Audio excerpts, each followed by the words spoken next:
Hello, and welcome to another lesson from Level Up Mathematics. In today's lesson, we will be exploring and introducing the concept of domain and range. Before we get into some formal definitions, let's look at an example. In example 1, a student worked out at a gym continuously for 50 minutes. The graph shows the remaining percentage of the workout as a function of time in minutes. So, before we start, let's label here our two endpoints of our function.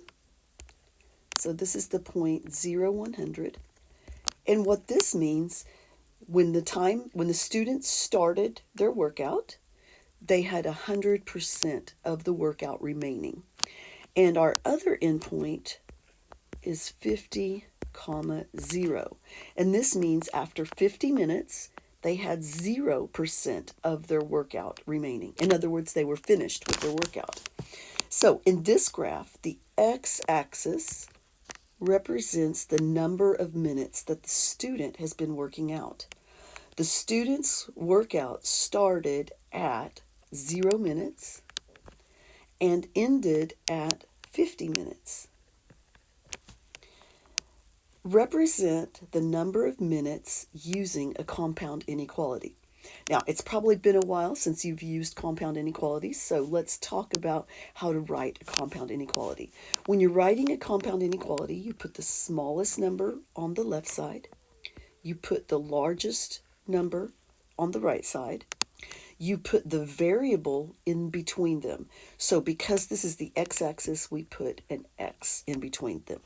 Then you put less than or equal to symbols on either side of the x. Now here's what this means. This means that the x values of this function must be greater than or equal to 0, but less than or equal to 50. In other words, the x values must all be between 0 minutes and 50 minutes. All right. Now in this graph, the y-axis represents the percentage of workout remaining. The smallest percentage remaining on this graph is, so you want to come over here and you want to look at your percentages. We had 100% and we had a 0%. So the smallest percentage remaining was 0 and the largest percentage remaining was 100. All right. Now we're going to represent this as a compound inequality. So let me remind you, the smallest number on the left, the biggest number on the right, and the variable in between them. So in this case, we don't want to use x because now we're talking about the y values. So you'll put a y value in between them and then surround that y with less than or equal to symbols. So what this means is the y values on this function have to be greater than or equal to 0, but less than or equal to 100. All right. Now let's talk about a couple of definitions. The domain of a function is the set of all possible input values, which is often the x variable, which produce a valid output from a particular function. So in this graph above, this would be considered our domain because these were our input values or our x values. The range of the function is the set of all possible output values, usually the y variable, or sometimes expressed as f of x, which results from a particular function. So in this example 1, this compound inequality would have represented the range of the function. So the domain are your x's and the range are your y's. Now, one way I can remember this is that in the alphabet, D comes before R, just like X comes before Y. So domain X, range Y. All right. Example 2. A golfer hit a golf ball from a tee box that is 6 yards above the ground. The graph shows the height in yards of the golf ball above the ground as a function of x, the horizontal distance in yards of the golf ball from the tee box. So let's look at our graph here. Right here is where you hit the golf ball. Your horizontal distance is 0, and your height of the golf ball is 6 yards. Then the golf ball goes out, out, out, out, out. It reaches a peak right here. So here is your horizontal distance is 110, and your height of your golf ball is 36 yards. And then the ball eventually hits the ground at a horizontal distance of 230 yards. And because it hit the ground, it has a height of 0 yards. All right. Now, we're going to be identifying the domain and range, but before we do, we want to identify our smallest x value and our largest x value. So if you look at all the x values we have here, if I asked you for the smallest x value, that means the golf ball is hit 0 yards from the tee box. When the golf ball lands, it is how many yards from the tee box? Well, hopefully you put 230. So that was your smallest x value and your largest x value. So this is our domain, our x values. So to represent this as a compound inequality, we'll take our smallest x value, and then we'll take our largest x value. We'll put an x between them and surround that with less than or equal to symbols. So that's the domain of this function. All right, the y-axis represents the height of the golf ball. So let me highlight the heights here in different colors. Here, when we started, we had a height of 6 yards. We reached a peak of 36 yards. And then finally, we had a height of 0 yards. Okay, so if the y-axis represents the height of the golf ball, the lowest height of the golf ball is how many yards do you think? Okay, hopefully you said 0 and not 6. All right. What is the maximum height of our golf ball? Well, hopefully you said 36. All right, so to represent the range using a compound inequality, I'd like you to pause the video and try to represent those numbers with a compound inequality. All right, welcome back. Let's see how you did. Did you put the smallest number on the left? Did you put the largest number on the right? Did you put a y in between them because these were y values? And did you surround them with less than or equal to signs? If you did not, then pause the video and correct your answer before moving on. All right, let's look at another example. In example 3, it says the graph below shows a linear function. Create a table of values showing the starting point and the ending point of this function.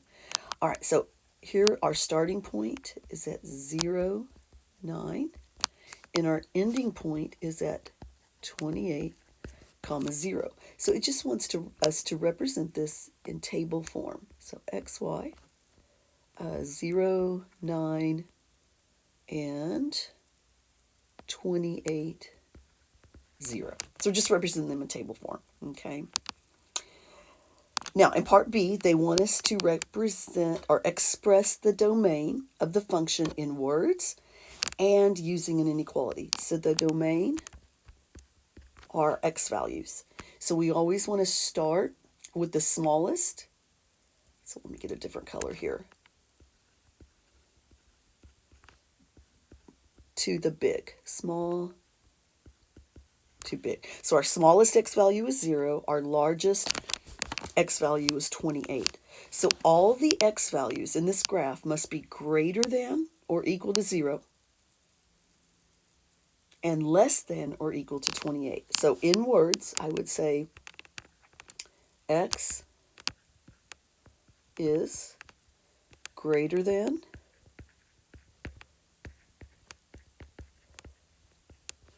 or equal to 0 and less than or equal to 28. Now, they also want us to represent this with a compound inequality. So I'll put a 0 here, a 28 here, an x in the middle, and then surround it with less than or equal to signs. So there's our domain. Okay, problem C. Express the range of the function in words and using an inequality. Now, be careful on the range, because on the range, this is your small and this is your big. Okay, so if I represent this with words, I would say, not x, excuse me, range is y. Y is greater than or equal to 0 and less than or equal to 9. All right, now pause the video and try to express that in a compound inequality. All right, welcome back. Let's see how you did. Hopefully you put a 0 on the left, a 9 on the right, a y in between them, and then surrounded them with less than or equal to symbols. So y must be a number between 0 and 9. That's your range. All right, example 4. Express the domain and range for each of the following using inequality notation. All right, let's start with the domain. Domain is our x values. So I want to label the left point and the right point. So our leftmost point is at 0, 0. That would be this point right here. And our point that's furthest to the right is 5, negative 5. Now, when you're first beginning to express domain and range, I highly recommend you go ahead and label, since you're looking for domain, the x values. Okay? So, our x's go, the smallest x is 0. The largest x is 5. So I'll put a 0 here, 5 here, an x in the middle, less than equal to, less than equal to. Okay? Now, for the range, we want the lowest point, which we already have, down here at the bottom, and we want the highest point. So I'm going to have to draw in my own point at the highest point of this graph, and then I want to label it. So that's 1, 2, 2, comma 4. Okay, now for the range, this is our y value. So my lowest y is negative 5, and my largest y value is positive 4. My lowest, smallest y value is negative 5, and my largest y value is positive 4. So to express my range, I would say negative, lowest one first, smallest one first, goes on the left, the biggest one goes on the right.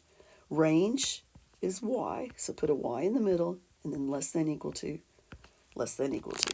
So there's your range. All right, problem B.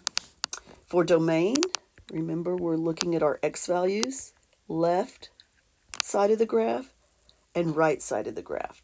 Left side of the graph and right side of the graph. So let's label the left side of the graph and the right side of the graph. So 1, 2, this first point would be negative 3, positive 2. And the point on the right side would be 1, 2, 1, 2. So 2, negative 3.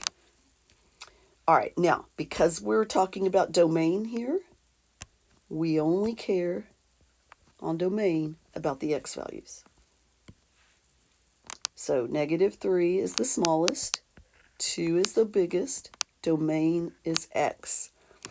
Now, be very careful here. This is the first time this has happened. The point on the very left is a filled in point. So that would be less than or equal to. The point on the right is an open circle. So for that, you're just going to put less than.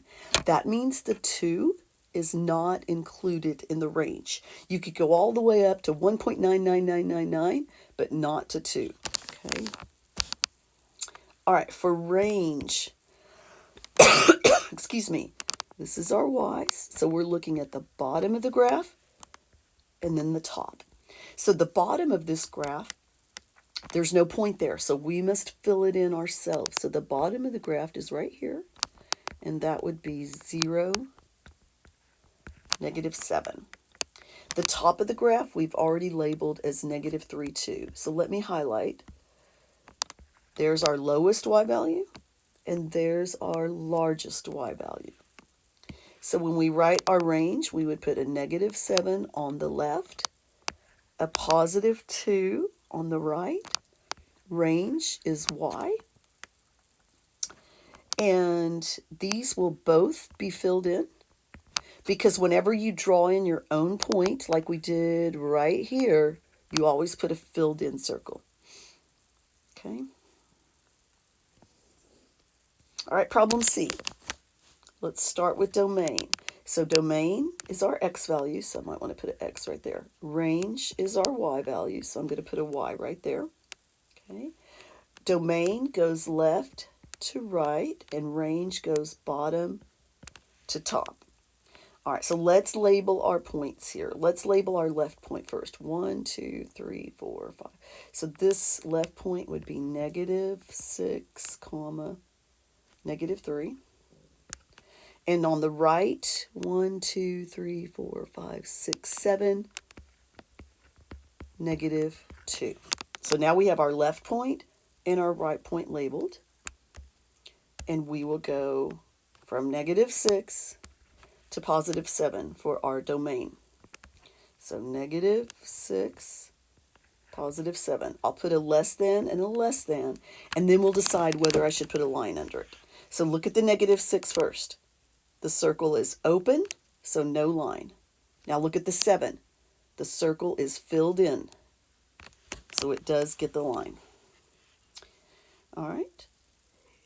Now on range, the y values, we go bottom to top. And the bottom point is already labeled. I'm going to highlight our bottom y value right there at -3. Now the top y value, there's not a point drawn in. So if there's not a point drawn in, we must draw it ourselves, and it needs to be a filled in point. So that would be right here. So I'm drawing in my top point, and I want to label it. 1, 1, 2, 3, 4. And let me highlight the y value. So we want the bottom y value, which is -3. We want the top y value, which is +4. I'll put a less than and a less than, and we'll decide whether we need lines. Now, look at the -3. That is an open circle, so we do not want a line there. But we drew in the point at 1, 4, so this one will take a line underneath it. All right, pause the video and try problem D on your own. All right, welcome back. Let's see how you did. Domain is x, or the left point and the right point. So our leftmost point here was 0, 4, and our rightmost point was 3, 32. So for domain, I only care about my x values. So small left x value was 0, the right x value was 3. I put an x in them. I put less than symbols here. The first one was filled in, so I put a line under it. The 3 was an open circle, so no line. All right, for range, this is our y value, so I want the bottom y value first, and then the top y value. All right, so my bottom y value was a 4, and my top y value was a 32. So 4 on the left, 32 on the right, a y in between them, less than, less than. The first one got underlined, the second one did not. Now, if you got any of that incorrect, please pause the video and correct it. If you got it right, then that concludes today's lesson on Domain and Range Part 1.